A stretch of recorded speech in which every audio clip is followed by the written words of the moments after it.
This is our third time here this season. Pip Park is a common park for us that we go to. The kids really enjoy it. They like the biking trails and the candy store, of course. So we frequently come here. It's a great long weekend.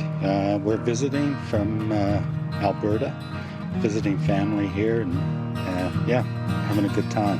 Well, we're from Ottawa, and we've come to Newfoundland for a 4-week vacation, and we're touring the whole island, here to see Newfoundland and take in the culture.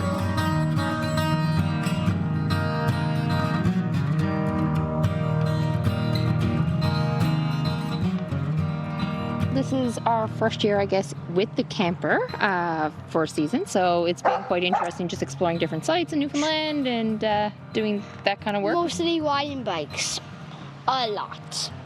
When it was raining, we played a game of Guess Who and chess. It's not bad. We needed the rain. Like everybody in Eastern Canada needs rain, so we'll take it. But it did slow down our plans a little bit, so we just hit the malls instead.